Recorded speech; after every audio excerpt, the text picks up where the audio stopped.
This is the first reading um, of the book Chicano Power and the Struggle for Aztlan.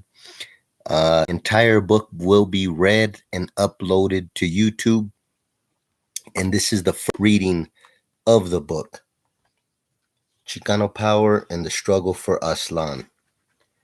Preface. This book was a collaborative effort written in a study group for U.S. prisoners led by the Maoist Internationalist Ministry of Prisons, or MIM Prisons for short. While we all discussed, wrote, and edited the material, MIM Prisons was the principal editor.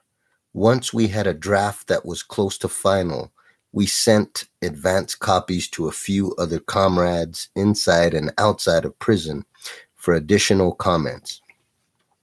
We welcome readers to continue sending us feedback on this book, and we are eager to get it into the hands of those organizing for liberation in the belly of the beast.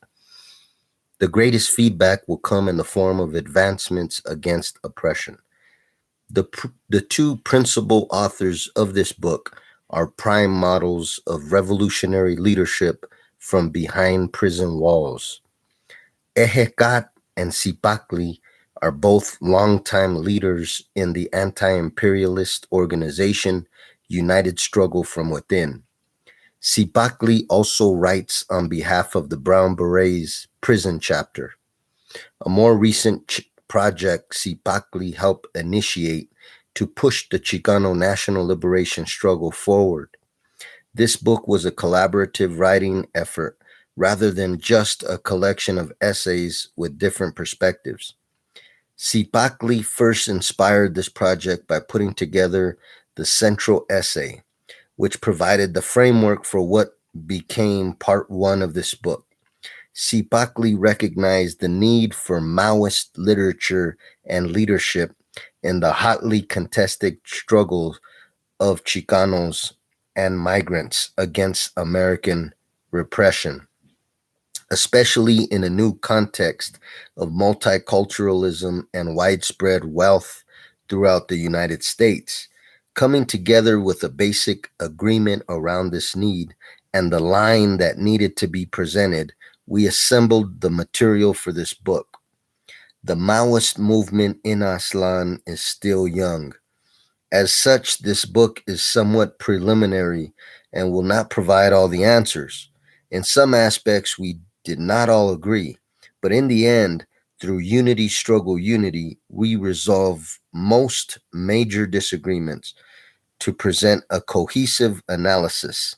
The core principles that we firmly put forth here are: one, that a distinct Chicano nation exists; two, that it developed in dialectical relation to the oppressor nation of America as a colony and later an internal semi-colony of the United States; and three, that supporting and upholding the right to secession of the Chicano nation and the territory of Aztlan is a must for anyone who struggles for an end to imperialism and oppression in today's world.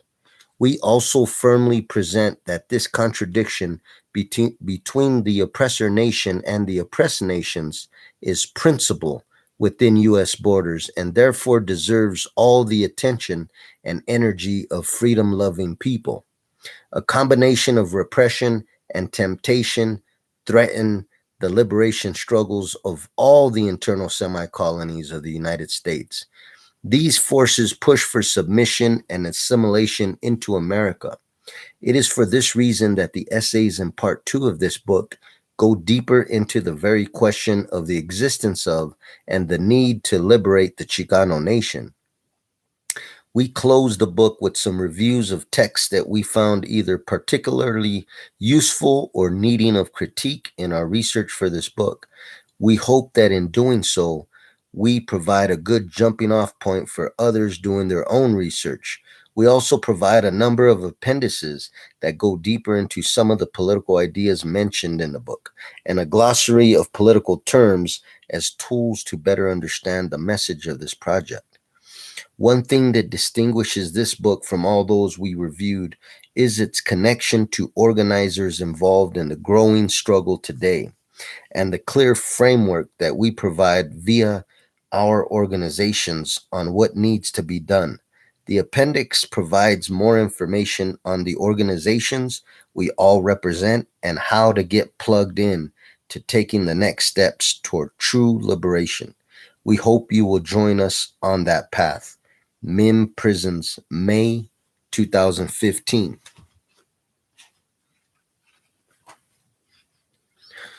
On Rebuilding the Nation and Regional Divisions by Sipakli.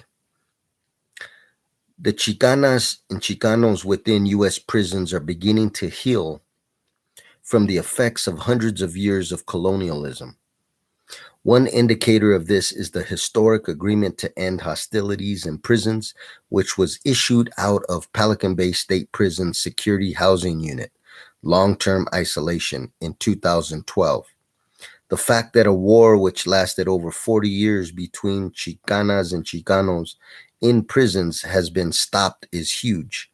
No longer will we allow the state to manipulate us into engaging in brown on brown crime.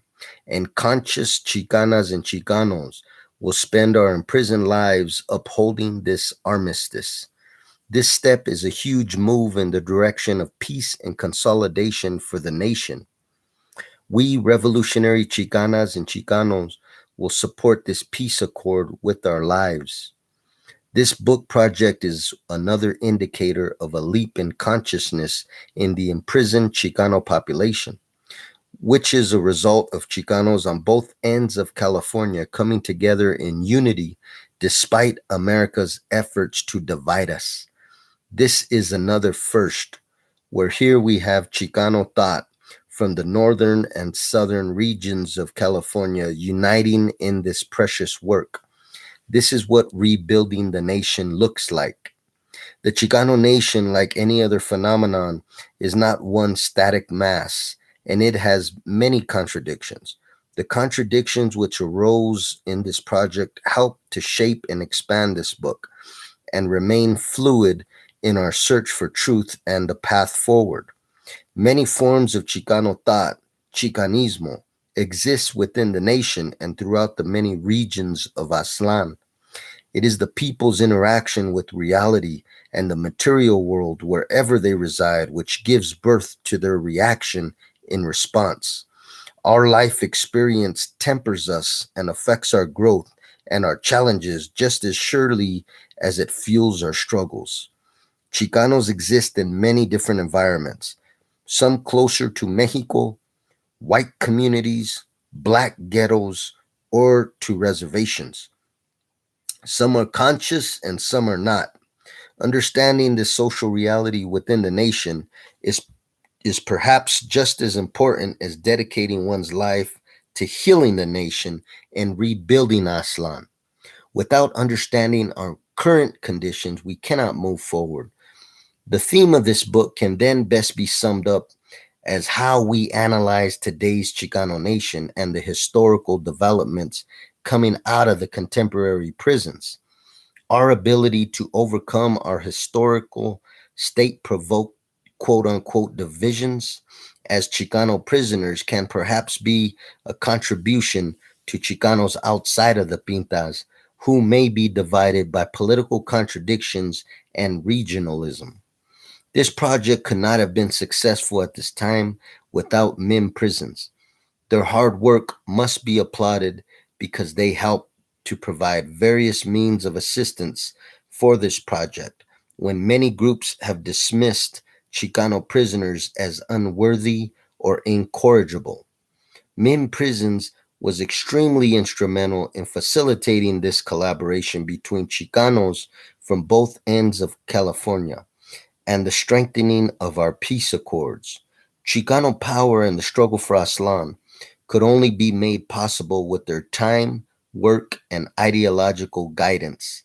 Perhaps we will not live to see our work be victorious, but this is not why we do this. Someone once said, "You don't win, you change the world." And I suppose with this project, We don't expect to win today, but we do expect to create change for the Chicano nation and as a result, for the world. As Chicano communists, we understand that petty regionalism and imperialist derived labels are poison to the nation. This project is but a prelude to what is to come from reigniting the Chicano movement. Free Aztlan.